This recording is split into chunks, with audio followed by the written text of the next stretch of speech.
नमस्ते दोस्तों, मेरा नाम राघव है और मैं दिल्ली का रहने वाला हूं। आपका स्वागत है हॉरर दास्तान पर। आज मैं आपको अपनी जिंदगी की एक सच्ची और डरावनी कहानी सुनाने जा रहा हूं, जो कुछ साल पहले की है। थोड़ी ठहराव, ये कहानी है एक ऐसे घर की जहां मैंने अपनी फैमिली के साथ शिफ्ट किया था, लेकिन वो घर मेरे लिए एक भयानक रहस्य बन गया। तैयार हो जाइए, क्योंकि ये सफर आपको रातों की नींद उड़ा देगा। पृष्ठभूमि में बारिश की तेज आवाज और घर की खिड़की की कड़कड़ाहट। गहरी आवाज। कुछ साल पहले मैंने दिल्ली में एक नया घर खरीदा था। वो घर बाहर से तो बहुत खूबसूरत लगता था, लेकिन अंदर का माहौल कुछ अजीब था। मैंने अपनी फैमिली, अम्मी, अब्बू और मेरे छोटे भाई के साथ वहां शिफ्ट हो गया। शुरुआती कुछ दिन तो सब कुछ ठीक ठाक रहा। हमने घर को सजाया, नई चीजें लगाई और अपनी जिंदगी शुरू की। लेकिन थोड़ी ठहराव, एक रात अचानक तेज बारिश शुरू हो गई। वो बारिश इतनी जोर से थी कि खिड़कियां कांपने लगी। संगीत में हल्का तनाव। उत्सुकता से मेरे घर में एक बेसमेंट था जो हमेशा बंद रहता था। उस रात जब बारिश अपने चरम पर थी, मुझे अजीब आवाजें सुनाई देने लगी, जैसे कोई धीरे धीरे चल रहा हो या कुछ खरोंच रहा हो। आवाजें साफ साफ बेसमेंट से आ रही थी। मेरा दिल जोर जोर से धड़कने लगा। मैंने सोचा शायद ये बारिश की वजह से है, लेकिन मेरी जिज्ञासा मुझे रोक नहीं पाई।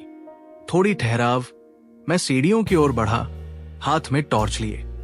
पृष्ठभूमि में सीढ़ियों की कड़कड़ाहट। डरते हुए जैसे ही मैंने बेसमेंट का ताला खोला, अचानक लाइट चली गई। पूरे घर में अंधेरा छा गया। मैं घबरा गया और तुरंत अपने कमरे की ओर वापस लौट आया, लेकिन वो आवाजें मेरे दिमाग में घर कर गई। मैंने ठान लिया कि एक दिन मैं उस बेसमेंट को खोलकर जरूर देखूंगा। थोड़ी ठहराव, कुछ दिन बाद एक दिन मैं घर पर अकेला था। मेरी फैमिली बाजार गई थी और फिर वही अजीब आवाजें शुरू हो गई। धीमी लेकिन साफ, संगीत में डरावना टोन। घबराहट से मैंने हिम्मत जुटाई और सोचा आज तो मैं बेसमेंट में जाकर ही रहूंगा। मैं नीचे गया, ताला खोला और दरवाजा धीरे से खोला। अंदर का मंजर देखकर मेरे होश उड़ गए। बेसमेंट में गहरा अंधेरा था, लेकिन मेरे मोबाइल की टॉर्च ने सब कुछ उजागर कर दिया। वहां हड्डियां बिखरी पड़ी थी और एक तेज बदबू फैली थी, जैसे कोई लंबे समय से सड़ रहा हो। थोड़ी ठहराव, हड्डियां किसी बिल्ली या जानवर की लग रही थी, लेकिन मेरा दिल कह रहा था कि कुछ गलत है। पृष्ठभूमि में हवा की ठंडी आवाज। डरावनी आवाज में मैं और अंदर बढ़ा और अचानक मुझे ठंडा ठंडा महसूस होने लगा। मेरे रोंगटे खड़े हो गए। मुझे बार बार ऐसा लग रहा था कि कोई मेरे पीछे है, लेकिन जब पीछे मुड़ा तो कोई नहीं था। फिर मेरी नजर कुछ बालों पर पड़ी, लंबे, काले और उलझे हुए बाल जो फर्श पर पड़े थे।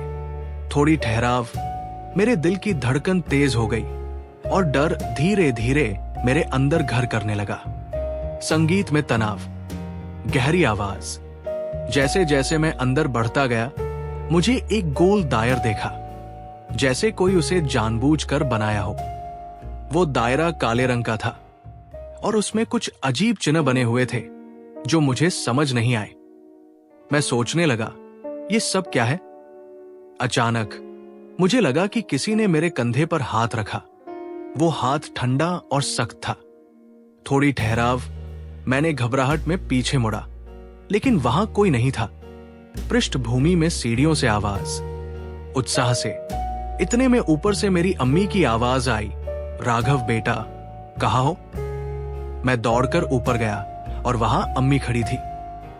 मैंने उन्हें कुछ नहीं बताया, क्योंकि मुझे डर था कि वो बेवजह परेशान हो जाएंगी, लेकिन वो सारी बातें मेरे दिमाग में घूमती रहीं। थोड़ी ठहराव, मैंने ठान लिया कि मैं दोबारा वहां जाऊंगा और इस रहस्य को सुलझाऊंगा। संगीत में रहस्यमयी टोन। डरते हुए कुछ दिन बाद एक रात को करीब 2 बजे मैंने सोचा कि ये सही वक्त है मैं बेसमेंट की ओर बढ़ा, लेकिन जैसे ही मैं वहां पहुंचा, मुझे पीछे से आवाज आई, राघव। मैं थोड़ा सा सीढ़ियों पर चढ़ा, लेकिन पीछे कोई नहीं था।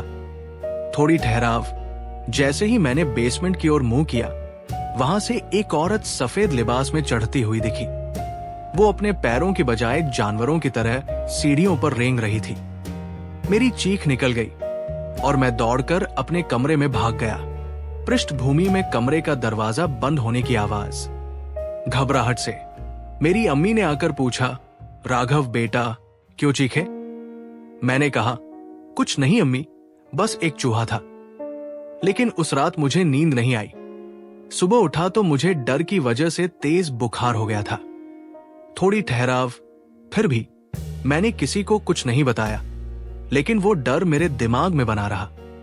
संगीत धीमा पड़ता है, डरावनी आवाज में। दोपहर को जब मैं सीढ़ियों से गुजर रहा था, तो मैंने देखा कि मेरी अम्मी सीढ़ियों पर खड़ी है। मैंने आवाज लगाई, अम्मी। उन्होंने पीछे मुड़कर देखा और उनकी आंखों में एक अजीब सी मुस्कुराहट थी। थोड़ी ठहराव, मुझे कुछ गड़बड़ लगा। तभी सामने से मेरी असली अम्मी आई और बोली, बेटा, किससे बात कर रहे हो?